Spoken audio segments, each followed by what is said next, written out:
O direito de imagem ele sempre existiu antes da Constituição de 88, né? Ele é abordado em leis esparsas.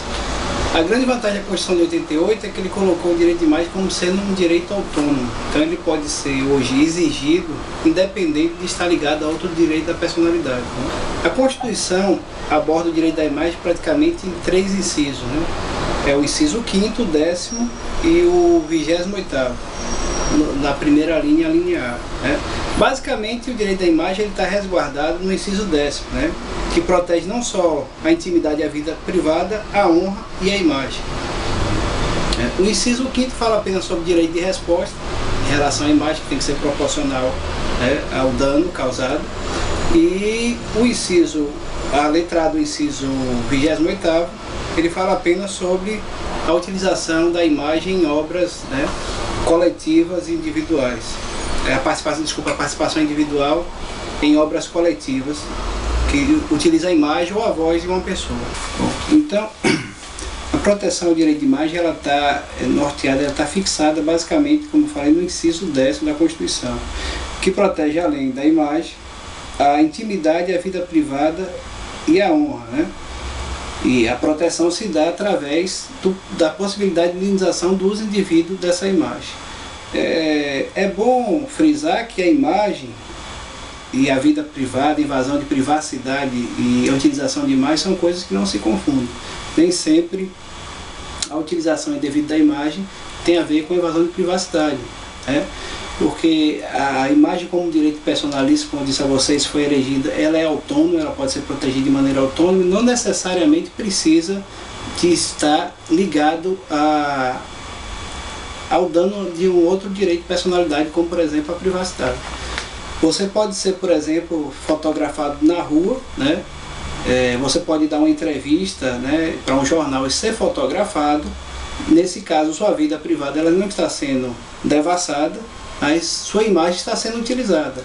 E até nesse ponto, né, dessa imagem ser utilizada, o que se pressupõe pelo fato de você ter dado entrevista, pelo fato de você ter pousado para a fotografia, que você está dando autorização implícita, até nessa questão você precisa dar uma autorização, né, expressa de que a sua imagem pode ser utilizada. Porque a finalidade daquela reportagem no jornal, daquela fotografia, é o uso comercial, né? E se você vai ter uso comercial daquela imagem, da sua imagem, você precisa autorizá-la para que aquela empresa possa utilizar, né? Então, o fato a privacidade e a imagem estarem juntas no mesmo inciso constitucional não significa que elas se confundem. A proteção constitucional que se dá ao direito de imagem, ela vem resguardada pela possibilidade de indenização, né?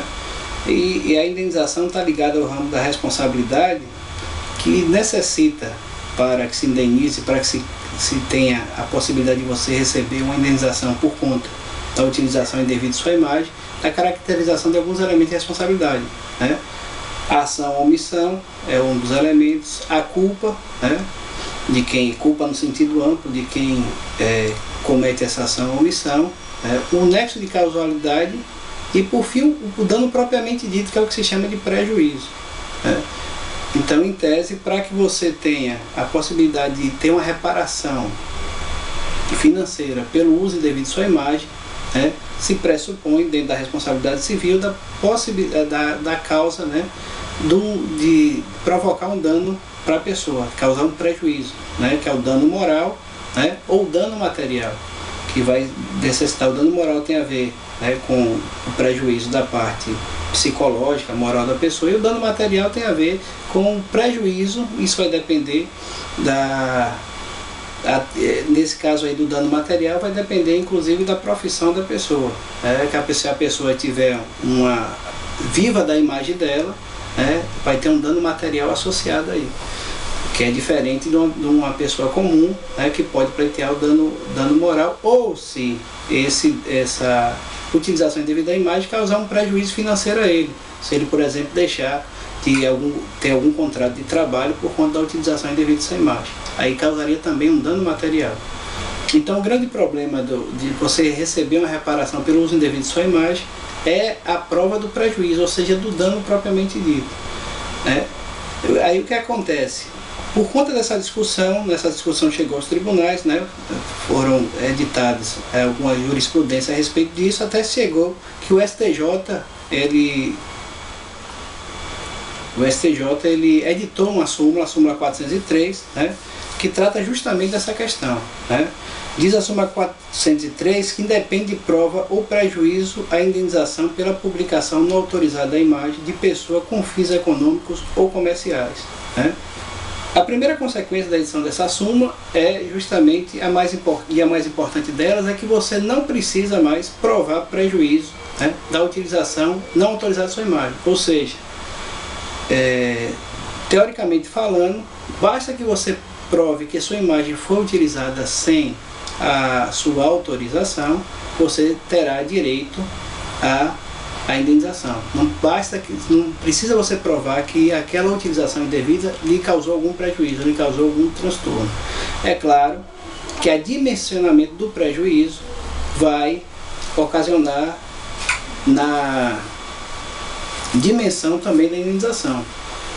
Se uma pessoa tiver uma imagem pública assim mais elevada, obviamente a reparação dela, teoricamente, né, seria uma reparação maior do que a pessoa supostamente não tenha tanta uma imagem pública tão reconhecida. Outra coisa interessante que se pode ter aqui na leitura da súmula é que ele fala de autorização, né, para uso da imagem como fins econômicos e comerciais, né? Então, a grande discussão, no caso aí também, que seria levado ao tribunal, é se aquela imagem foi utilizada com fim econômico e comercial. E dentro desse âmbito, aí entra a discussão da utilização da foto como fato jornalístico, né? Então, se você utiliza a foto, aparece a imagem de uma pessoa numa foto de um evento jornalístico, né? Em tese, esse evento jornalístico pode ser interpretado, né, como ele está em via pública, ele está exposto, está naquele momento, e o objetivo ali é a divulgação da notícia, né? Não caberia necessidade de autorização para o uso daquela imagem, né?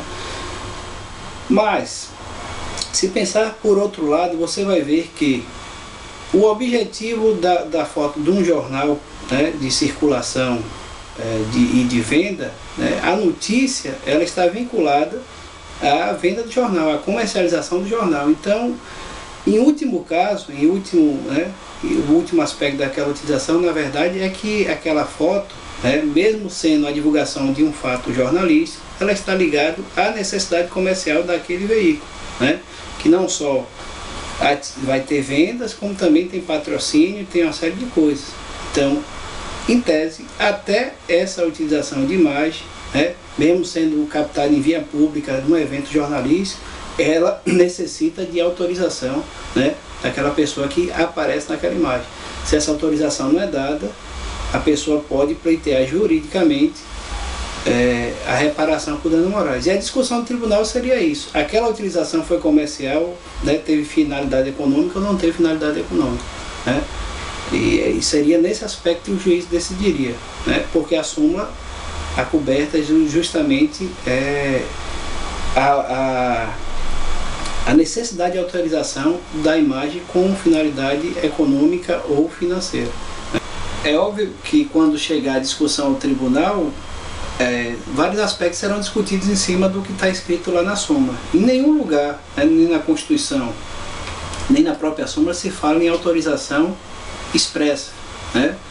Então isso também vai dar ao juiz uma margem de interpretação. Por exemplo, se a pessoa, né, numa determinada reportagem, né, numa publicação, ela se predispõe, ela posa para fotos, né, se coloca à disposição do fotógrafo para ser fotografado, por algum motivo ou outro o fotógrafo esqueça de pedir uma autorização por escrito, né, isso pode ser interpretado no tribunal como sendo uma autorização implícita, né, e aí já estaria dentro, né, já estaria cumprido o requisito da norma de você precisar autorizar sua fotografia. Ou seja, Dizendo em outras palavras, não significa que a autorização dada pelo fotografado necessariamente tem que ser uma autorização expressa. Ela pode estar implícita na própria atitude do fotografado em se deixar ou querer fotografar. Um aspecto interessante em relação ao uso indevido de imagem, né, e o uso inclusive de invasão de vida privada, se dá nesses programas de sensacionalistas, né, da televisão, inclusive os programas sensacionalistas daqui da Bahia, que hoje tem uma briga de audiência nesse horário, que muitos acusados em situações vexatórias são filmados sem nenhum tipo de preocupação, né, com a exposição daquela imagem, nem de resguardar a culpa ou inocência daquele cidadão.